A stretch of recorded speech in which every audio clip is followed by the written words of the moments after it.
Hey, salut, c'est Léo, ça dit quoi? J'ai cru mourir. Je pensais qu'il allait abuser de moi parce que dans l'ascenseur, je ne tenais plus debout.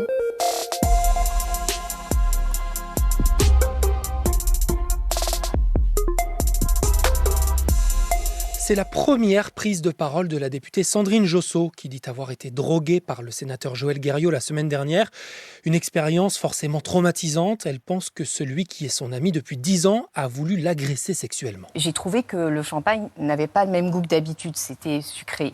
On a trinqué une deuxième fois, et encore une troisième fois. Je ne comprenais pas son insistance. Il mettait la lumière très forte, ensuite il baissait la lumière. Les médecins m'ont expliqué que c'était pour en fait augmenter l'efficacité de la drogue en fait. Et de là, je regarde, il était dans la cuisine, il remet un sachet blanc dans un tiroir sous le plan de travail. J'ai attrapé mon téléphone et j'ai appelé un taxi. Je me disais, mais surtout, ne dis rien, ne montre pas que tu te sens mal. Il faut vraiment que tu sortes vite. La députée était l'invitée de l'émission C'est à vous, hier sur France 5. Elle veut désormais sensibiliser à ce fléau qu'est la drogue. Et à celui de ce qu'on appelle la soumission chimique et le fait de droguer à son insu ou sous la menace une potentielle victime d'agression sexuelle, ce pourquoi est mis en examen Joël Guerriau. Son avocat assure qu'il s'est trompé de verre. Mieux, il ne savait pas qu'il avait de l'ecstasy parce qu'il pensait que quelqu'un au Sénat lui avait donné un euphorisant pour tenir. Bon, ça n'a pas empêché le président du Sénat, Gérard Larcher, de lui demander de démissionner.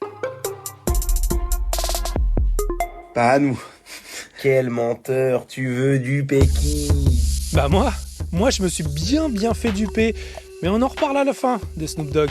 Arrête, tu nous mens, ça se voit.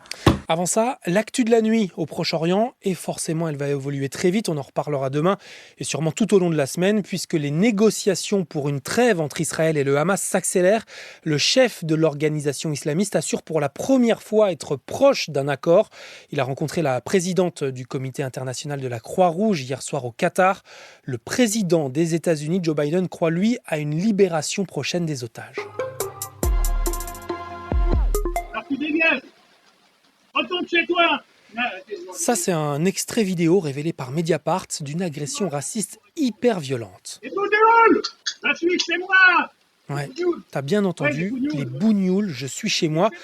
Mais encore, c'est pas le pire. Cet homme de 75 ans qui crie contre un jardinier mal garé devant chez lui à Villecresnes, dans le Val-de-Marne, près de Paris, sort ensuite un cutter et attaque le jeune homme de 29 ans. La victime qui a partagé une photo de sa blessure horrible sur les réseaux sociaux, tailladée sur une dizaine de centimètres sous le menton. Le suspect a été mis en examen pour violence avec usage d'armes et injures en raison de l'origine. Des députés de gauche s'emparent de l'affaire et dénoncent un racisme en roue libre. Jean-Luc Mélenchon de la France Insoumise va lui jusqu'à parler d'une ignoble tentative d'égorgement arabophobe.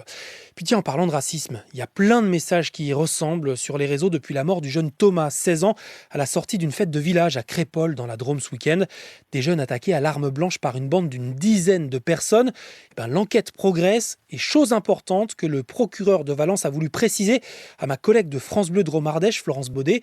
Non, ce n'était pas une attaque de jeunes de cité contre des jeunes de campagne. Il est faux d'affirmer que le groupe hostile serait composé d'individus tous originaires de la même ville et du même quartier. Et si Laurent Dequeny le précise, c'est parce que l'extrême droite s'est emparée de l'affaire et que sur les réseaux sociaux, les raccourcis sont très nombreux sur des jeunes de cité venant attaquer de paisibles adolescents de villages environnants. Alors qui sont les agresseurs? Pour l'instant, ils sont toujours dans la nature, mais l'étau se resserre avec les auditions, l'analyse des connexions téléphones, la vidéosurveillance et déjà des portraits robots établis par une cinquantaine de témoins.